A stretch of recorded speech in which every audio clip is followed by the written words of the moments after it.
Anytime Alfa Romeo decides to drop a new model, it's always an exciting time just because of their design. Leave it to the Italians to create a stunning mid-size SUV. This right here is the brand new Alfa Romeo Tonale, and it's based on the concept that was unveiled back in 2019. It's been delayed a little bit because of the chip shortage, but now it's finally here in its production version. So what I want to do in this video is talk about, of course, some of the spec and tech here, but more importantly, we're gonna discuss this design because it's going to be really interesting to compare what actually made it into production from the 2019 concept, and that's exactly what we're going to do when we jump into Photoshop and compare the two side by side. The Tonale isn't really a big car. It measures only 178.3 inches in length. That makes it a full 6 inches shorter than, for example, the BMW X3, and this is Alfa's first production vehicle featuring a plug-in hybrid powertrain, and it comes with two powertrain options. You have the brand new first ever for Alfa Romeo plug-in hybrid, which pairs a 180 horsepower turbocharged 1.3 liter inline-four with a 121 horsepower electric motor that sits on the rear axle, and this is powered by a 15.5 kilowatt hour lithium-ion battery. Combined, this hybrid setup has a total output of 272 horsepower, which is not bad for this type of vehicle in this size,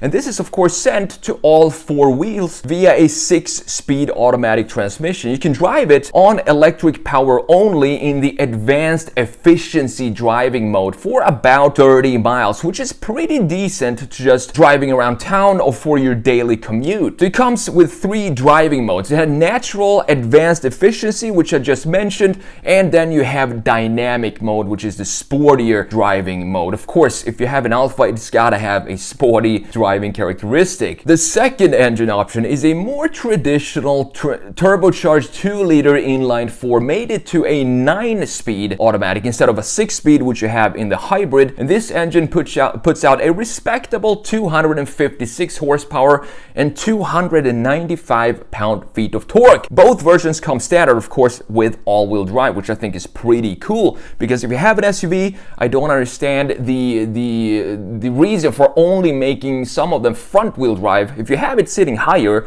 you kind of want to have it be all-wheel drive. So both versions come with that standard. On the inside, the Tonale features a 10.3-inch center touchscreen with Stellantis Uconnect 5 infotainment system, in addition to the 12.3-inch all-digital gauge cluster. Now, it comes pretty well equipped as standard with features such as wireless Apple CarPlay, Android Auto, and wireless phone charging. The prices is going to start around $38,000 and will go on sale early 2023. Buyers can choose between 3 different trim levels. You have the Sprint, you have the TI, and then you have the Sporty Veloce. The Tonale is the first of many electrified vehicles from Alfa Romeo, which they plan to unveil another one in 2025, in addition to a full electric car coming in 2025 as well. So now let's jump into Photoshop here and let's have a look at this design. The thing is, when you have a mid-size or a crossover SUV, we have so many of them today, and I start to feel like they all kind of start to melt together and blend. It's very hard to tell them apart because the proportions are the same, and I would say the styling is pretty bland in most cases. I guess it's because people who buy crossover SUVs, they don't really care about a beautiful looking design, such as if you were to buy, for example, a sports car or something like that. But in this case, I think they made a really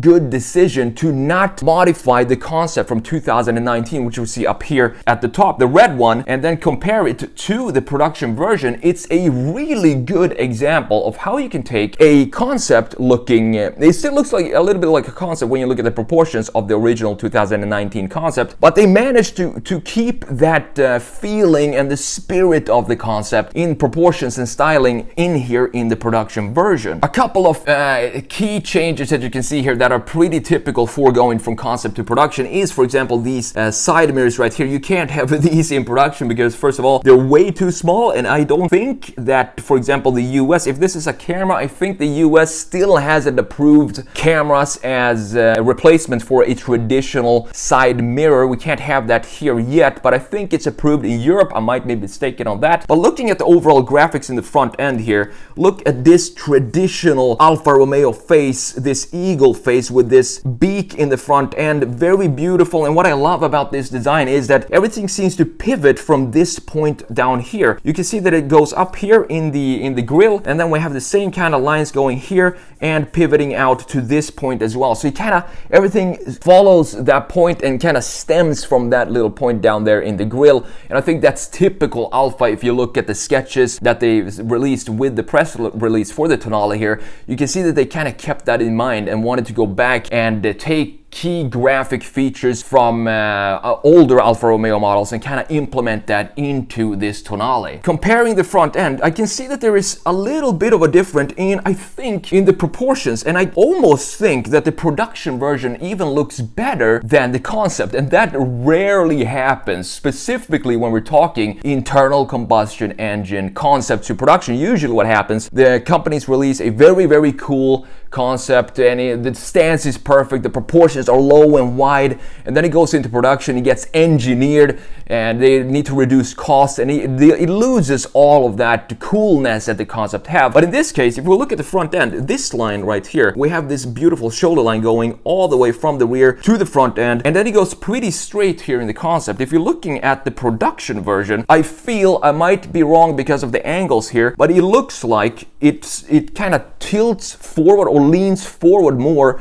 in the production version. So this line, the same shoulder line that we have in the concept, is still here, but at the very end I feel like it dips further down here. It creates more of a frowning face, and I think that suits the Tonale more than having it be, it looks almost a little too tall in the front end of the concept here, and more narrow and a little more aggressive in the production version. Very cool transition from the concept to the production. And of course the headlights themselves maybe a little too narrow in the concept here to make that work in the production, because these are very conceptual here. I know that concepts these days, or actually production versions, look at the Lucid Air for example, has very thin headlights, so I think they could have made it this size or this height of the headlight, but they decided to go with a little bit more production friendly and increase the height here to be able to fit the lighting that they wanted inside of these three holes right there. And we're gonna have a look at the overall proportions when we look at these in a side view as well. I think there are some changes in the proportions, but I don't think they necessarily make the production version less attractive than the concept. So let's have a look at the rear first before we jump into the side, and then I want to show you the best angle in my opinion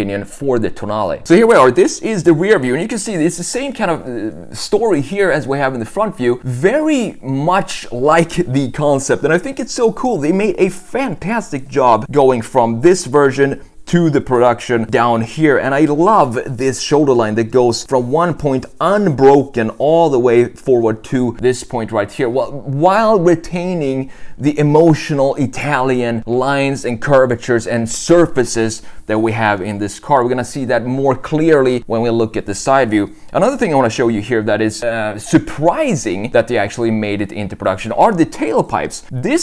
It has to be the tailpipes. I can't see anything else in the rear end that could be exhaust pipes. So these looks very conceptual here, very organic, and probably not the cheapest part to produce.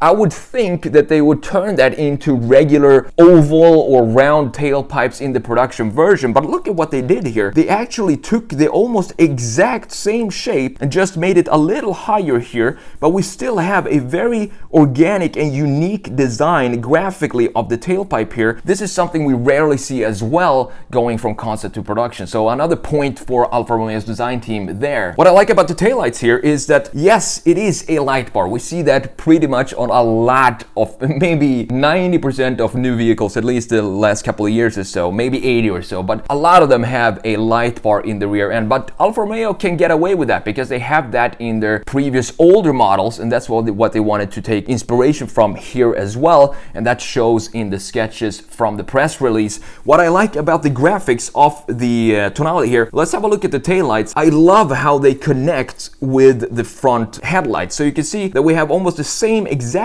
kind of styling of the taillight here like we have in the front end here. So we have these three LEDs right here, running lights, coming back in the rear end, and this creates a super strong brand identity. And as you know, this is really important today because the proportions of cars today look pretty similar. So how do you set yourself apart from the competition is you play with graphic design. So it doesn't matter if you look at this Tonale from the front or the side or the rear, you're still gonna know that this is an Alfa Romeo, and specifically it's a Tonale. Last but not least, let's have a look at the proportions here of this. Let's flip these around because it's easier to show you what I'm talking about in this way. So we have the concept up here, then of course the production down there. What I see different here, this could be a trick of what type of lens you use when they took these photos, but I feel like the overhangs, if you look at the overhangs from this point right here back and this overhang in the front end and the rear, it looks a lot shorter on the concept version than it does on the production. And that's because when you go into production, of course you need to fit sensors, you need to fit all kinds of tech, and you need to make it work, need to make it reliable,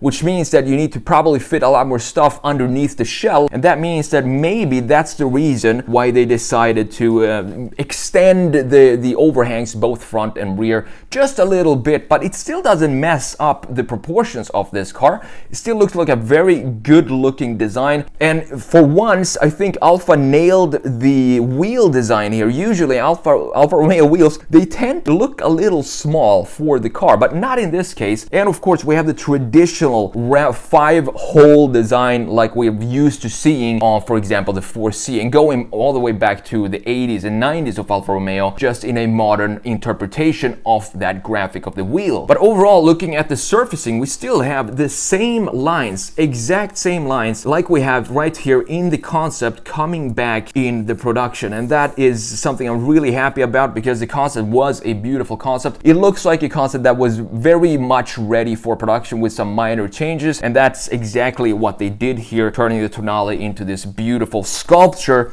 of a mid-size SUV that it is. Last but not least, I want to show you my favorite view of this car, and that is this that I found in the press release photos. I think it's just a stunning design proportionally, and the volumes just work very well. But what I want to focus on here is the treatment and the sculpturing of the hood. So you have these lines here, as you can see, going into this traditional grille of Alfa Romeo, and they connect to each corner here. You can see that it's smooth, almost like two waves just going in a very calm, otherwise sea right here. Very cool and very beautiful subtle lines that create some interest in the design. And I love that they also integrated a space in the hood for the logo, so the logo kind of bumps up the front of the hood here, as you can see with this little dip. Details like that is just something I appreciate, and it shows that everything works well together. The front graphics is supposed to be connected with this hood because they made a space for the logo there, and these are details that just connect